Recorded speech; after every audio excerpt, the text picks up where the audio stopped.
Na batalha que levou à Guerra dos 6 Dias, na fronteira de Israel com a Síria, fui muito ferido durante uma batalha longa e muito difícil.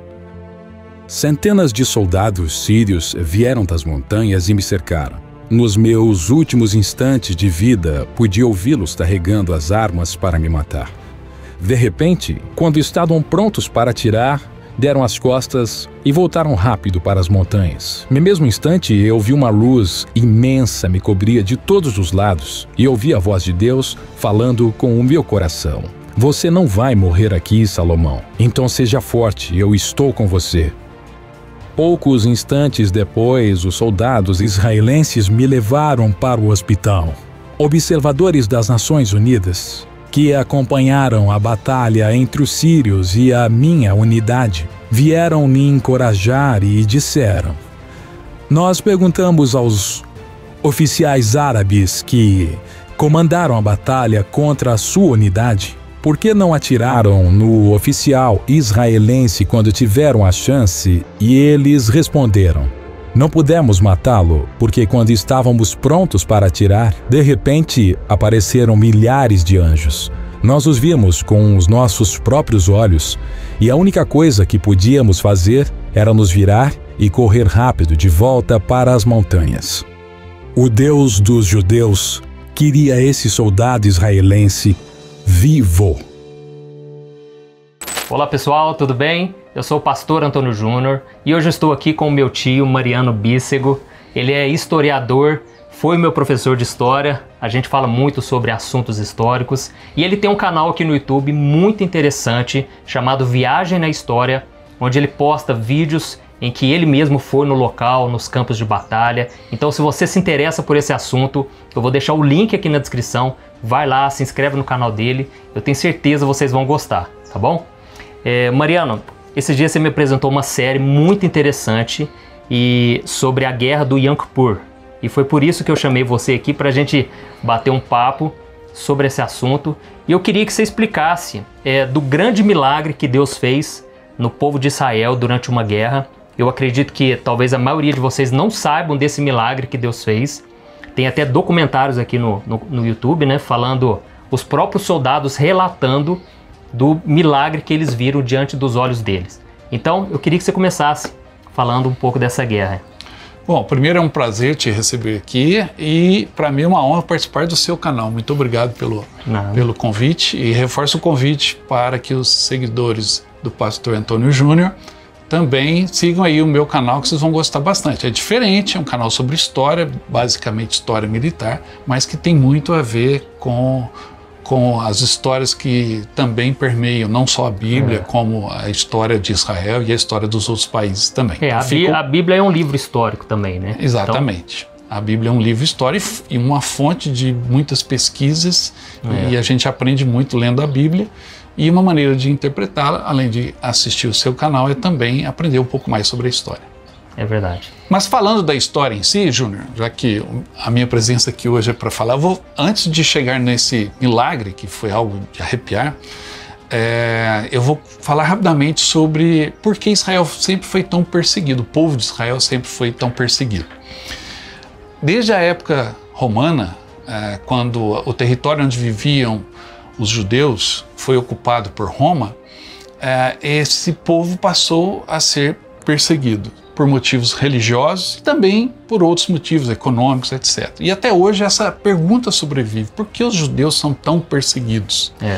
Após a diáspora, que foi o episódio quando os romanos expulsaram os judeus da terra deles e eles se espalharam pelo mundo e chegaram à África, à América, e tiveram que sobreviver sem ter um país, sem ter uma terra própria, eles passaram a viver em outros países. E com isso eles passaram a acumular a riqueza e guardar a riqueza, e até eles são acusados de avareza, por conta de que eles tinham que sobreviver. Então eles tinham que ter posses, seja dinheiro, seja joias, sejam outros objetos de valores, para poder, numa emergência, garantir a sua sobrevivência. Então, com isso, os judeus passaram a ser pessoas que dentro das sociedades que os aceitavam, ou outras em que eles viviam escondidos, eles amealhavam riquezas e passavam a sobreviver e até se destacar dentro dessas sociedades. E muitos desses chamados ricos, nobres, pessoas de posses, passaram a ver a riqueza do judeu de uma maneira preconceituosa. Porque eles eram ricos, mas não tinham o chamado sangue azul, a origem nobre dentro daquele país. Isso variando de país para país. Isso explica então porque o judeu ele prospera tanto. Ele já tem na cultura deles essa questão, né, de ter que produzir, ter que acumular também. Né? Para a sobrevivência, não para simplesmente acumular riqueza, vou ficar rico e cada vez mais rico, mas para garantir a sua sobrevivência, porque eles vêm de dificuldades através dos séculos. Então é natural que eles sobrevivam e sobrevivam de uma maneira diferente dos povos aonde eles estavam inseridos. E com isso os judeus ao longo dos séculos e da formação das nações, eles passam em muitos desses países a serem perseguidos ou são marcados pelo povo de uma maneira preconceituosa. Certo. Isso culminou com a perseguição total aos judeus durante o período em que os nazistas estiveram no poder na Alemanha, porque ali escancarou o preconceito e ali escancarou o ódio que os alemães, que estavam numa época em que a Alemanha, após a Primeira Guerra Mundial, ela teve uma crise econômica muito grande, porque ela teve que indenizar os países que ganharam a Primeira Guerra. E aí era preciso achar um bode expiatório, e achou-se. Os políticos alemães apontaram o dedo para os judeus. A causa da desgraça da Alemanha são esses judeus ricos e vamos persegui-los. E aí houve a perseguição total que levou ao extermínio de 6 milhões de judeus. Nossa. Então, existe também o lado espiritual, e que a Bíblia mostra que Deus escolheu o povo de Israel por ser justamente a menor nação que existia na época, o povo mais fragilizado. E é isso que a Bíblia diz, que Deus escolheu esse povo justamente para que as nações vissem como é que pode uma nação tão pequena prosperar tanto, como é que pode um povo tão frágil ser tão inteligente, porque o povo de Israel desenvolveu muitas questões na guerra, né, muitas armas, e um povo tão sábio, tudo isso para eles mostrarem a todos os povos que Deus era o Senhor deles. Então esse era o propósito de Deus. Então, trazendo para o lado espiritual, existe esse ódio sim contra, né, a nação de Israel, porque Deus tem um plano para esse povo. Deus tem um plano de salvação para eles. Inclusive, quando Jesus veio a este mundo, o próprio Jesus se lamentou sobre Jerusalém. Isso está lá em Mateus capítulo 23, a partir do versículo 37. E ele falou: ó Jerusalém, quantas vezes, né, eu quis te ajuntar como uma galinha ajunta os seus pintinhos debaixo de suas asas, e você não quis. Você apedrejou os profetas, você calou a voz do Espírito Santo, e agora a casa de vocês vai ficar deserta até o dia que vocês clamarem: bendito é o que vem em nome do Senhor. Então o diabo, ele conhece, ele não sabe todos os planos de Deus, mas ele sabe pelas Escrituras que Deus tem um plano de salvação para esse povo, e vai ser quando Israel estiver totalmente encurralada. Então, onde não houver mais saída, nós acreditamos que será na grande tribulação. O inimigo, né, Satanás, a besta, vai juntar todas as nações contra Israel, e então eles vão clamar, e vai ser naquele momento que Jesus vai voltar. Então, existe sim um ódio, né, que na verdade é o inimigo que vai colocando na mente das pessoas, porque nós sabemos que o príncipe deste mundo não é Deus, é Satanás, foi o que o próprio Jesus disse. E é por isso que ele se levanta tanto contra esse povo. Por quê? Se o povo de Israel for totalmente aniquilado, então Jesus não volta. Então o diabo, ele quer frustrar os planos de Deus, mas nós sabemos que Deus é soberano, Deus está no controle de tudo e ninguém pode frustrar os planos de Deus. Amém? Então, Mariano, vieram os nazistas, como você falou, com aquele ódio brutal contra os judeus e tentaram exterminar todos, mas nós sabemos que não acabou novamente o povo de Israel. Apesar de ser um povo pequeno, sobreviveu, né? E aí o milagre que eu queria, né, que eu quero trazer para vocês aqui, que aconteceu, eu queria que você explicasse o que aconteceu a partir dali. Após o final da Segunda Guerra, com a derrota dos alemães, foi criada a ONU, a Organização das Nações Unidas, que é um órgão que cuida de todos os planetas, teoricamente, eles se sentam à mesa para negociar. Uma das primeiras imposições da ONU foi a criação do Estado de Israel. Aonde? Onde os judeus originariamente viviam. Só que aí já existiam outros povos habitando aquela região. Os palestinos, os muçulmanos. E, enfim, houve uma reação muito forte quando a ONU criou o Estado de Israel. O Estado de Israel foi criado em 1948 e logo em seguida ele já foi atacado pelas nações árabes. Egito, Síria, Iraque, a Jordânia atacaram, que também foram criados a essa época. Essa região toda, até a Segunda Guerra Mundial, era controlada basicamente pela Inglaterra. Então a Inglaterra pegou um mapa, junto com os outros países que venceram a guerra, Estados Unidos, Rússia, etc., criaram o Estado da Jordânia, o Estado dos Emirados Árabes Unidos, a Arábia Saudita, e criou o Iraque, o Irã, e criou também o Estado de Israel. Só que esses povos árabes não aceitaram e atacaram Israel. Então Israel nasceu, é a mesma coisa de um bebê recém-nascido já ter que lutar pela sua vida. Então ele nasceu já enfrentando essa coalizão árabe, em 1948, e aconteceram várias outras guerras. Israel foi atacado ou atacou várias outras vezes até os dias atuais. Uma das maiores lutas foi a Guerra dos 6 Dias, que aconteceu em 1967. Israel preventivamente atacou os egípcios e os sírios e os jordanianos antes que eles atacassem, porque eles estavam se mobilizando para isso. E em 1973 aconteceu um outro confronto, uma outra guerra, chamada Guerra do Yom Kippur. Yom Kippur é um dia sagrado para os judeus, é o dia do perdão. E em 1973, no dia 6 de outubro, Israel foi atacado de surpresa pelos egípcios, que cruzaram o canal de Suez e invadiram o deserto do Sinai, que estava em possessão à época dos israelenses, e enquanto os sírios atacaram pelas colinas de Golã, que são as colinas na fronteira de Israel com a Síria, que consequentemente uma posição alta, militarmente importante. Quem domina as colinas de Golã domina todo o território de Israel. Entendi. Então houve um ataque de surpresa contra as colinas de Golã. E ali aconteceram vários milagres, aonde Israel estava despreparado. Total, era o dia do perdão, eles estavam em oração. Olha isso. E que é o que a minissérie Valley of Tears, que eu te indiquei, depois a gente vai deixar aí o link da série, é o que a minissérie mostra. Para quem não entende muito do assunto, um ótimo porto de entrada. Depois vai ler mais, pesquisar. Mas aí houve o ataque surpresa, no dia 6 de outubro de 73, e os israelenses tiveram que se virar.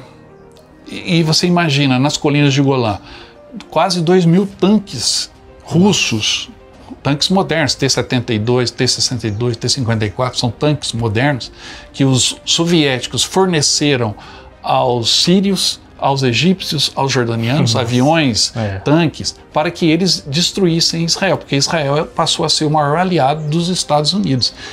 Os Estados Unidos, por ser uma nação de imigrantes, é óbvio que ele tinha muitas pessoas importantes, políticos, empresários nos Estados Unidos são judeus, a sua família se origina de povos judeus. Então, na criação do Estado de Israel, eles investiram muito recurso, porque é a missão, para eles, a missão divina. E os Estados Unidos eram os maiores aliados de Israel, então a Rússia, consequentemente, era a época da Guerra Fria, Estados Unidos de um lado, os comunistas e a União Soviética do outro. Então eles armaram os árabes, e os árabes atacaram Israel. E o ataque de surpresa chegou a um ponto que, se Israel perdesse as colinas de Golã, o Estado de Israel deixaria de existir, eles seriam aniquilados pelos árabes.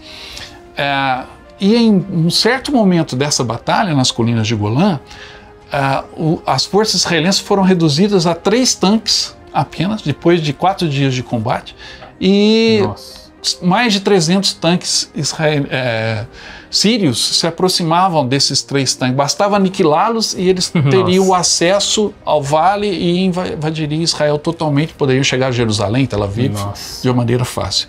O que aconteceu nesse momento? De repente, as tropas sírias, que estavam a pouco mais de 600 metros dos tanques israelenses, simplesmente deram marcha ré e foram embora. Viraram e foram embora, com a vitória nas mãos. Nossa. E aí ficou a grande pergunta, por que os sírios fizeram isso? Por que eles não ganharam a guerra quando tinham a chance de destruir? Era a chance de acabar de destruir isso. É porque ali eles teriam acesso ao vale e do vale chegariam em Tel Aviv, Jerusalém, e aí acabou. Se as colinas de Golã caíssem, Israel cairia. O que aconteceu? Após a guerra, eles foram entrevistar o comandante das tropas sírias. Por que vocês simplesmente não destruíram os três tanques e entraram vale adentro? Ele respondeu: quando a gente estava se aproximando, nós vimos muitos anjos voando sobre os tanques israelenses. E uma mão veio do céu, uma mão, e fez o sinal para a gente parar. Então o que vocês queriam que a gente fizesse? Quando Deus manda a gente parar, a gente continua? Nós demos marcha ré e fomos embora. Nossa, então que milagre, foi a mão, a providência, a mão divina que ali enviou os seus anjos para lutarem ao lado dos soldados israelenses e o sinal de que era para parar. Esse foi um dos maiores e mais conhecidos milagres que ali aconteceram. Nós estivemos em Israel, eu estive visitando alguns desses campos de batalha. A hora que vocês se inscreverem no meu canal e começarem a assistir os meus vídeos, vocês vão ver que eu visito e conto as histórias desses locais onde os fatos aconteceram. Fica o convite aí. O Júnior é um assíduo espectador, espero que vocês gostem também. E sempre a gente conta essas histórias. Mas ali em Israel você percebe isso, né? E não foi só essa história dos anjos que detiveram os tanques sírios. Teve também a história de uma companhia que estava se deslocando para tentar fechar uma brecha em que os sírios haviam penetrado, também nas colinas de Golã.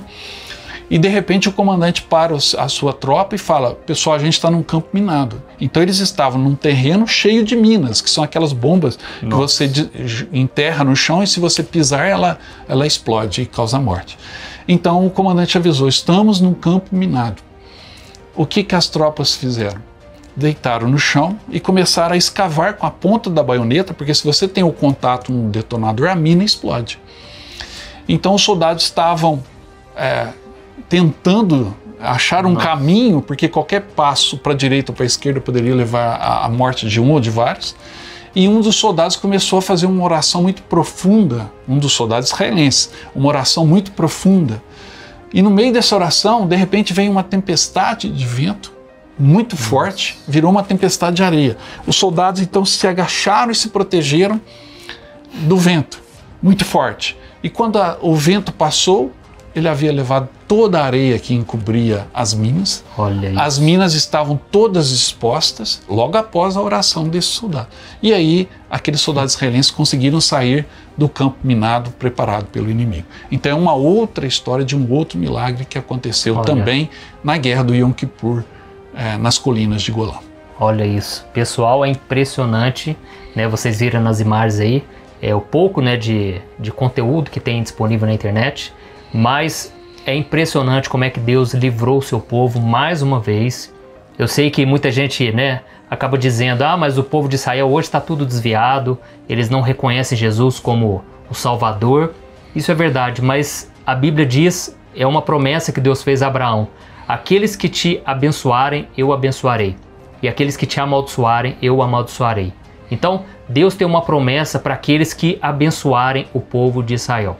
Então eu te convido a você, nas suas orações, lembrar desse povo, pedir que Deus tenha misericórdia, que Deus abra os olhos, né, de cada um deles para reconhecerem Jesus como Messias. Eu já frequentei uma igreja de judeus messiânicos lá em Belo Horizonte e é maravilhoso você ver um judeu declarando que Jesus é o Senhor. Então é um povo especial, é um povo de Deus. O próprio Jesus era judeu, então Deus tem promessas para esse povo maravilhoso.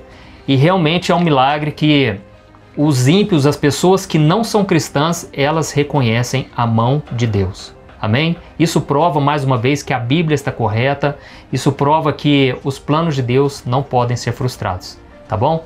Pessoal, espero que vocês tenham gostado de ouvir esse relato, desse milagre. E se vocês ainda não se inscreveram lá, não deu tempo ainda, né? Vai lá no canal dele, vou deixar aqui embaixo do vídeo. E é isso, Mariano. Quero agradecer aí por você ter se disponibilizado aí a contar esse relato maravilhoso. Eu que agradeço, Júnior, o convite, reforçar o convite do Júnior. Se inscreva no meu canal. Lembre-se que a história de Israel é uma história de luta, de guerra, de conquistas, mas uma história de muita fé. Eles têm uma crença muito profunda e isso você sente visitando. Tá bom. Deus abençoe, pessoal. Um grande abraço aí.